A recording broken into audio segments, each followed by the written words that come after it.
Welcome to the National Interest Speakers Series. I'm Justine Rosenthal, the editor of the National Interest, and we are here today to talk about Going Home to Glory, which has, in some odd way, something to do with the Nixon Center, which is the publisher of the National Interest, because we are here with Julie Nixon Eisenhower and with David Eisenhower, who both worked on this book together.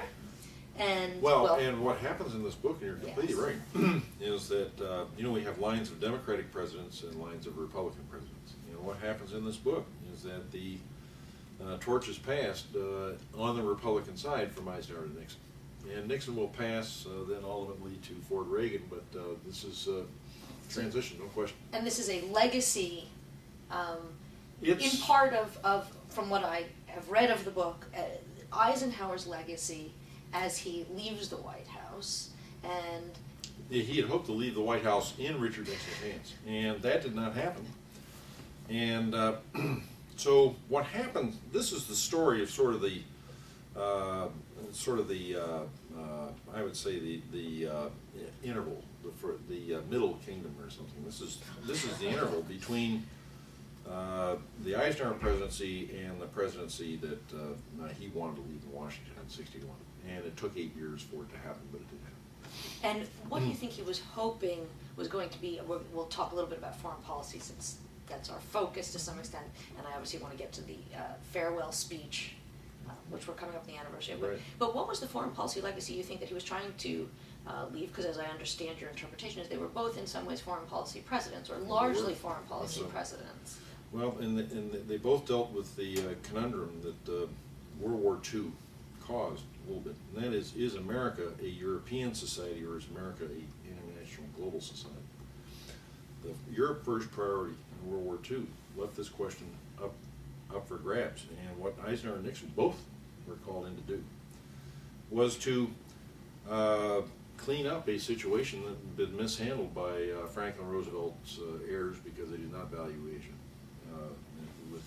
they did not value Asia the way they valued Europe. And America has a global, international policy, and this is what these two have in common.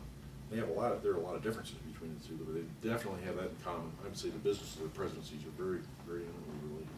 Well, and one of the Asia. and one of the subplots, not subplots, but the theme of the book is, of course, Eisenhower giving up power and then trying to advise President Kennedy, President Johnson, and my father, who was the Republican hopeful, and the main issue is Vietnam.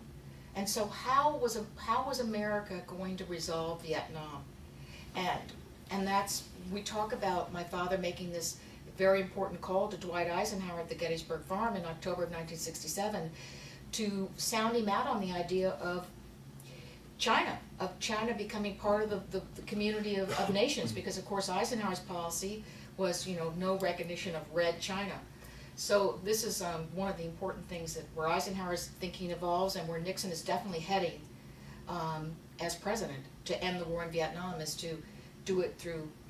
But to win the peace. Win the peace. Winning the peace means in Asia, and Asia, in which America is playing a major part in the economic and political development of Asia, and partaking in this sort of Pacific century.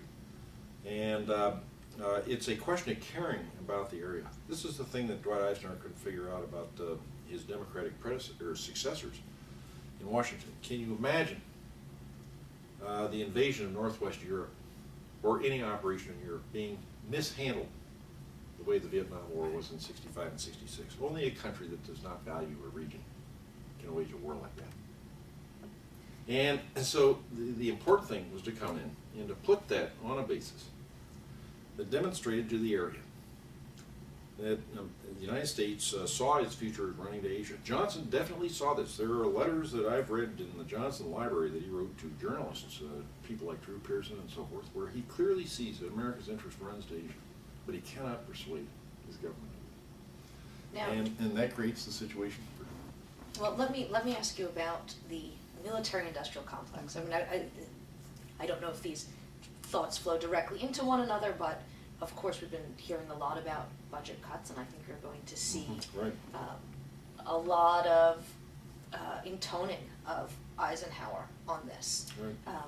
Cutting down on defense, balancing budgets, getting the military-industrial complex in check, and at the same time, we are even facing some of the same issues of being bogged down in Afghanistan, a rising China.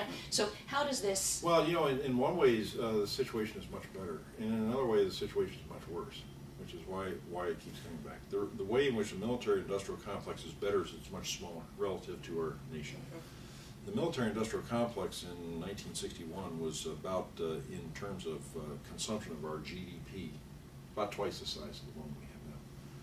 Here's the bad news. The bad news is that we no longer have a conscript army. We do not have people that service in the various armed forces and so forth is not a right of citizenship. It is a profession, which means that they are separated and they are capable of essentially pursuing their own agendas. I would say that civilian control over the military right now is probably more difficult, more problematical than it was in 1961 in that sense. But the Pentagon is small, so we're going to hear, debates quite a bit. And my response is, I think it's a different situation today. Better in some ways, less so in others. And the other is I think the general thrust is, it's Roman Empire stuff. Can a republic be an empire? And this is exactly the question Dwight Eisenhower and Richard Nixon, the American leadership of the 20th century, faced, and the question we face today. Can we reconcile democratic liberties and a republican form of government with empire? The Romans couldn't. And so we are very conscious of the question. And we are working very hard. This is why the national interest and notions of undertaking things in foreign affairs in defense of actual interests and so forth is a very important line on this debate. I would say it's on the side of republic. Well, do you think that your grandfather or your father would think we're on the right track, or we have gone off of the rails? I don't think it's really impossible to speculate what they would think. One thing we had a very interesting discussion today with a group of individuals who read the national interest, who are interested in knowledgeable on foreign affairs, and one of the points that was made was that the current president is not a foreign affairs expert, and we don't really see a Republican candidate coming up who's a foreign affairs expert, and that's different from the Nixon-Eisenhower presidencies, because they were both foreign affairs experts, and they'd interacted, they'd traveled. My father as Eisenhower's vice president, and Eisenhower, of course, as Supreme Allied Commander. So that's what's so different today. One thing that's different also, it's history's not a straight line, it oscillates. I wish my grandfather had been alive to see his 100th birthday. On his 100th birthday, Germany's reunified. That brought his entire historical era to a close, his 100th birthday. In fact, it was almost on his 100th birthday that the two Germanys united. And to a degree, what's happened is America became a kind of victim of its own success. We had such outrageous success stemming from the trajectory that I would say the Nixon and then the Reagan foreign policy put us on. We had such outrageous success that I think we were disoriented for 5-10 years, and we're now trying to find our bearings in new circumstances. I think the great lesson of history, though, and Eisenhower says this in his farewell, down the long lane of history yet to be written. Problems always recur. Nothing is ever resolved finally. And we have the Eisenhower-Nixon foreign policy set us on a trajectory of great success. We had a period where we enjoyed that success. Now we're trying to define the new era we're in, and we're trying to find what the problem is. And hopefully we can define the problem first, and then this is what a foreign policy expert could do. Somebody with a sense of where, right, what the long-range threat is to American interests. Is China an adversary or is China a partner? That's question number one. Which is a question that is recurring, obviously. Yes. Sure, absolutely. That's a huge question. Well, I am going to give another plug to this very good book, Going Home to Glory. Thank you both for being with us. You are both already very successful book authors. Thank you. Thank So you this for- will be just another tour de force. for Thank you. having us Thank you, and, great. Thanks for having us. And we're big and for fans. keeping up National- the important forward-looking dialogue of the national interest. The It's national relevant. interest is, this is a, in Thank fact, you. I've been Thank at PRI, this is a magazine that we live by. Oh, that's very kind of you. Yes, it is. Thank you.